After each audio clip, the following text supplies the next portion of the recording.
Olá, pessoal!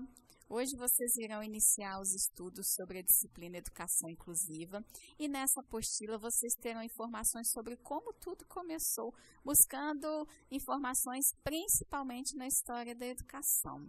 Logo aqui no início da apostila, nós nos deparamos com uma informação muito interessante sobre como antigamente a religião interferia em um diagnóstico, tanto de adultos como de crianças. Exemplos que nós podemos citar aqui são de dois filmes que são muito conhecidos. O Exorcista, que é de 1973, mas eu prefiro não comentar sobre ele porque eu tenho um pequeno receio.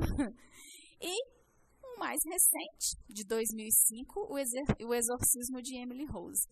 Ambos são baseados em fatos reais. E o verdadeiro nome da Emily Rose era Anneliese Mitchell. Ela era uma alemã cujos pais foram acusados de homicídio mediante os fatos que ocorreram na sua vida. A jovem ela começou apresentando convulsões e como ela era muito religiosa, ela tinha obsessão em se livrar do mal. E às vezes ela chegava até a fazer penitências para redimir o pecado dos outros. Esta é a Anneliese. Logo, ela recebeu um diagnóstico de um tipo de epilepsia. Aí, mediante esse diagnóstico, a Anneliese começou a entrar em depressão profunda e o caso foi se agravando, porque ela começou a ouvir vozes, chegou a cogitar suicídio. Nesse meio tempo, uma amiga da família sugeriu um exorcismo, já que a jovem apresentava uns comportamentos estranhos, como, por exemplo, quando ela não conseguia chegar perto de imagens religiosas. O exorcismo foi negado 2 vezes pela igreja, porém, a família se convenceu que o caso dela realmente era espiritual. E eles resolveram interromper o tratamento médico, que nessa época já era para esquizofrenia. Com a piora do estado da Anneliese, que nessa época já costumava a ter comportamentos super estranhos, tipo se ajoelhar 600 vezes por dia, chegando até a fraturar o seu joelho, aí a igreja aceitou fazer o exorcismo. Foi utilizado um ritual de 1614, um ritual romano. E, com 9 meses de sessões, Anneliese morreu em 1976, com 23 anos e aproximadamente 30 quilos. Além dos pais, os religiosos que participaram do exorcismo também foram considerados culpados.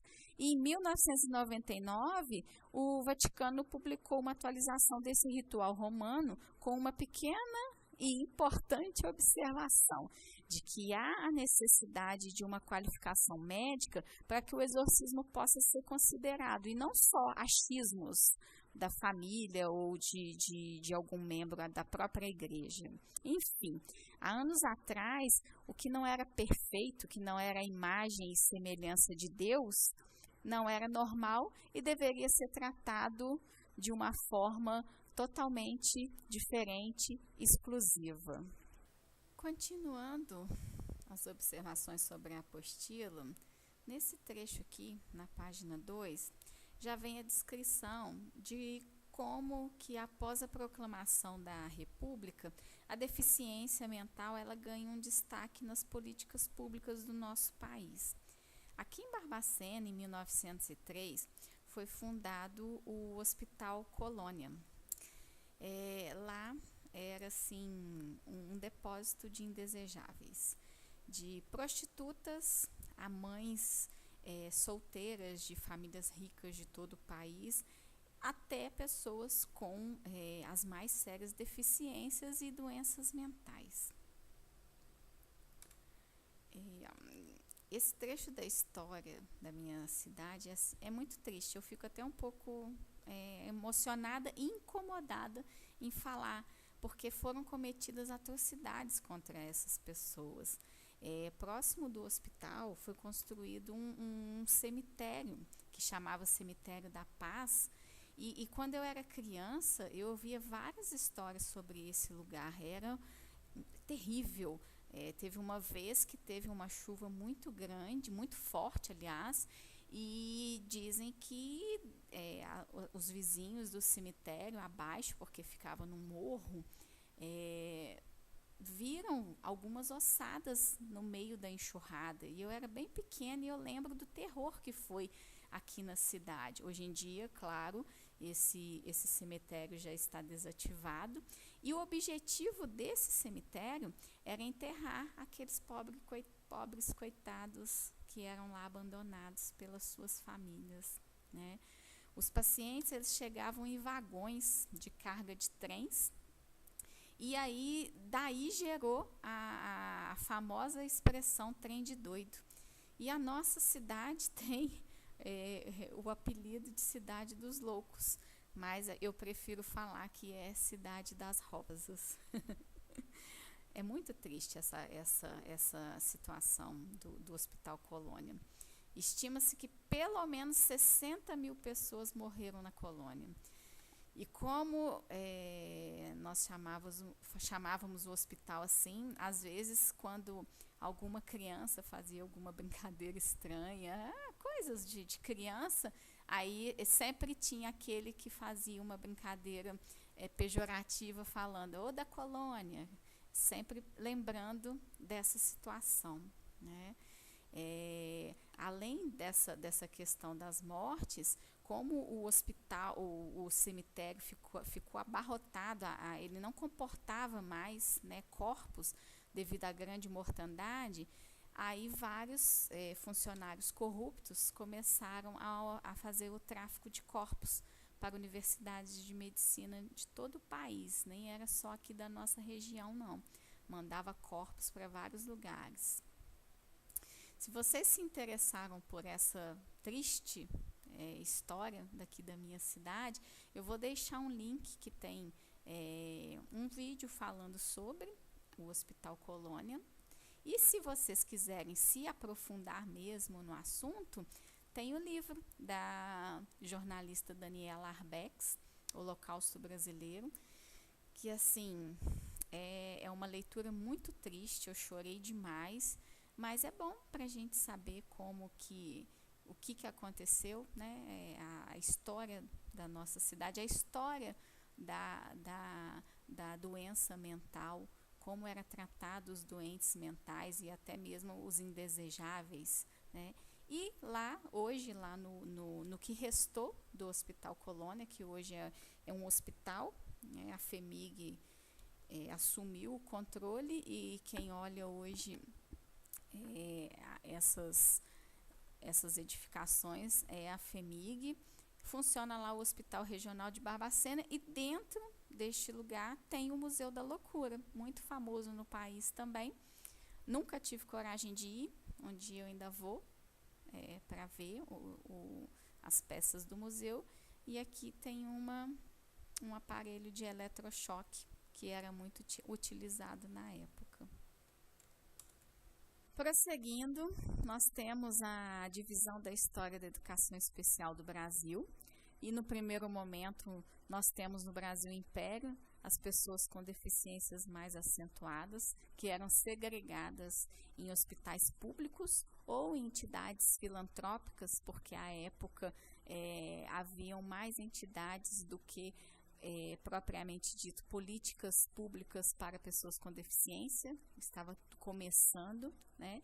E o segundo, com a necessidade de escolarização, decidiu-se que essas crianças, esses jovens que não poderiam estudar no ensino regular juntamente com as crianças ditas normais, e sim separadas. Hoje em dia nós temos a inclusão, nós recebemos as crianças nas nossas escolas, mas será que essa inclusão acontece realmente da forma que deveria ser? Eu tenho as minhas dúvidas, mas durante esse período nós iremos debatendo esse assunto.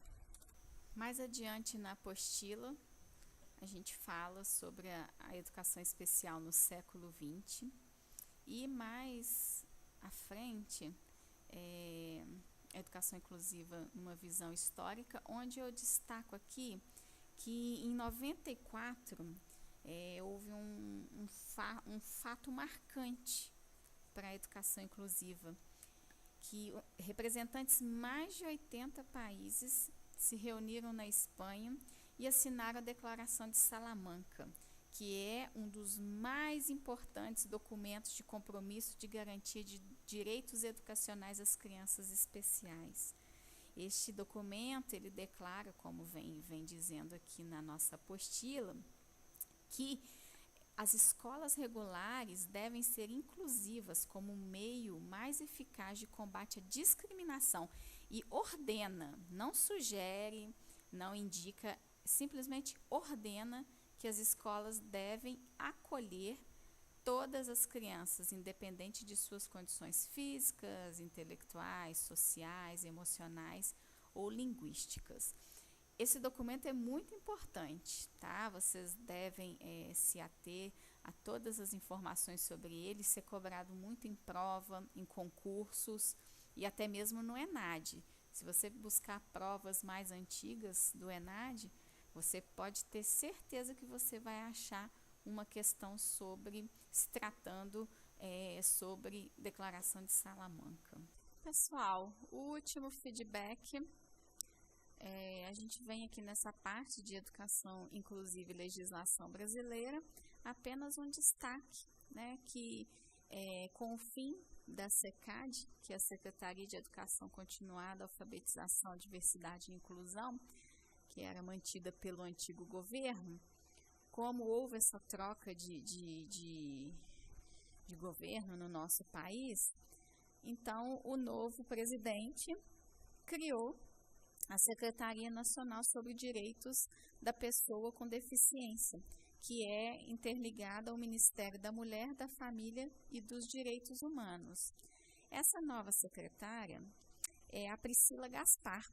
Priscila Gaspar, ela é surda, licenciada em Pedagogia e Letras e mãe de 3 meninas surdas, ou seja, ela é a primeira pessoa surda, primeira mulher surda a assumir um posto desse, de secretária dos direitos das pessoas surdas. Muito interessante, porque as pessoas estavam com algum receio que a pasta iria ser desmanchada, que as pessoas surdas iriam ficar desamparadas, mas o governo teve uma outra atitude e ainda nomeou a Priscila Gaspar como secretária.